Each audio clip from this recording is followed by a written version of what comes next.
Howdy, howdy, mate. How you going? Normally say hey, mate, but something different. The McCullough, I couldn't help myself. Happy Father's Day to all you guys out there. All you guys who are having with your kids because separation or crap. I had a nice quiet day. Had all the family around me in the morning. After that, they all went and saw their fathers and grandpas and stuff. So I had a nice day, and I couldn't help myself. I thought, what's inside the box of these things? So, you know, the old song, what's in the box, what's in the box? Probably a strange song, I'm like. So I pulled this apart. It's one of the typical saws. Robies are super complicated to pull out. So this is the same, the way the cable came through for the accelerator. You can't pull the parts, it's got to come, the handle's got to come apart over here. And you pull the cable out here, and it stays part of the air filter. So it's just parts you got to pull it away from the right way. And it didn't film none of it, so it's a pain.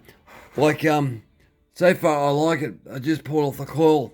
The coil is mounted to plastic. So big threads, coarse threads. So there's a screw for it. But I don't like the idea because they weren't tight. So if it blows up, it blows up. I'm going to put Loctite. I don't know if that works on plastic, but we'll see. So I thought, well, I had to pull the flywheel off to pull the clamshell motor out. You got to pull the flywheel off because the flywheel hits here and here, so that has to come off first. There's certain ways you got to do it. The oil pumps up. It's an oil pump over here. It comes out of this arrangement here. You got to slide it out of a rubber grommet just there. I'll just put you on pause. Sorry about that. I just had to be light on my head so you can see a bit better.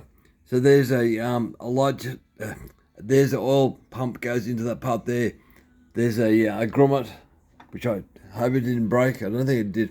That comes out there, so that's got to actually slide out. That was tight. The oil pump fits into that. So that's got to come out just the right way. Never experienced that before. The oil pump's a bit weird, but I've never experienced that. It's close to a Husqvarna 137, but there's so many differences, it's not funny. So I just love pulling apart things I haven't seen before. Now the motor is very, very interesting. I've never poured a Strato, so it's very interesting for me now. The numbers of this one, what were the numbers? They were quite strange. So it revs, but it doesn't rev.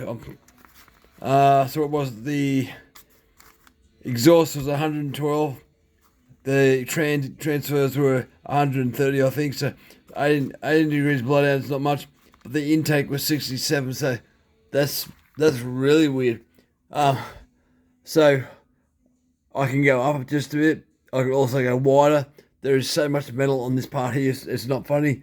Where's the diverter? Here you go.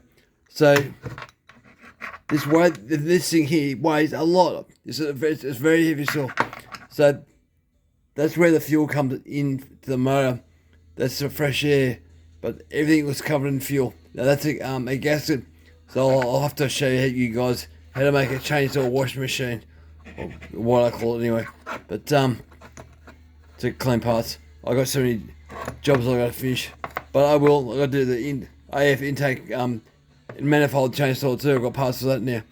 So the fuel goes in there, and also this part here is the air, but it seems to share a common geyser. It's like this one here runs really super rich. As soon as you crack it, it lets more air in. I think that's how it works.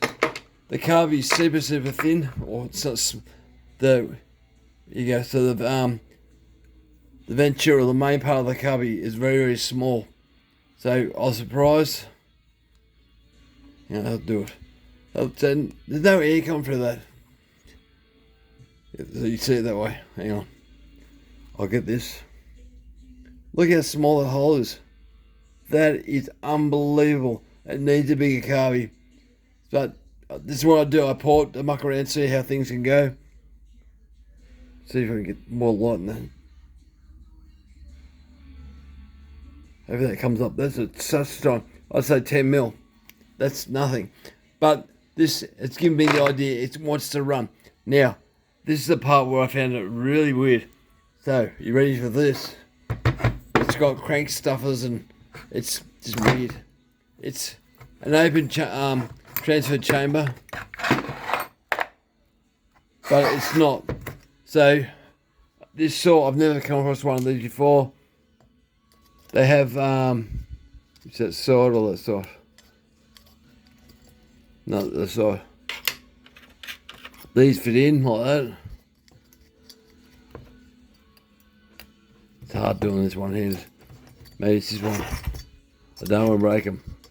Well, doesn't matter if I break them. Can't be that one. Well, this way. No, other way. One of these ways, guys. There you go, like that. So that slides in. And that one slides in there. Now, they don't touch the rings. So the air's pushed down into the cylinder.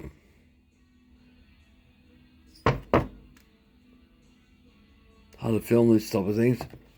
The air's pushed down. So through them. Now, first thing I'm going to do is piss these things off. I want more volume.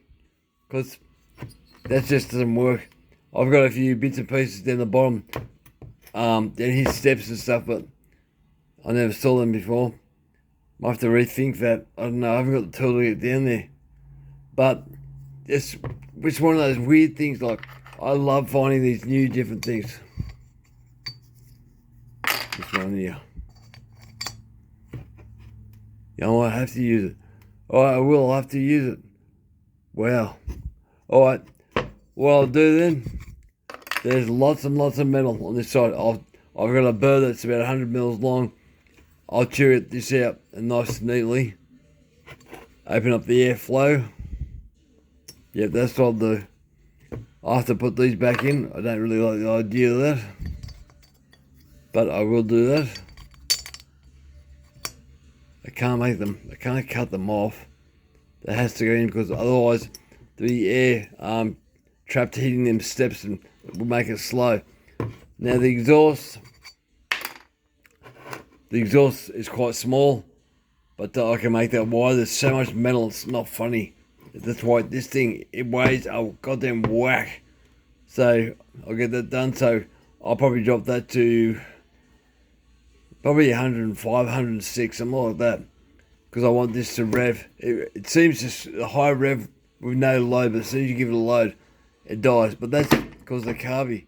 I know I've looked around for my parts to see if I've got some more stuff, but yeah, guys, if you want to muck around and do these, I got this all really cheap. I think it was 20 bucks for this one. Thinking I'll find parts for it. Hopefully I do, but if I don't, well, yeah, it's the way things go. But it's only got one ring. The piston, it's got a good piston, hardly any marks. The spur drive's got hardly any marks on it, so it's hardly done any work at all. So I'm hoping it'll go good. But yeah, it's one of those things. I think it'll be a little goer, but we'll see. Anyway, thanks for watching, guys.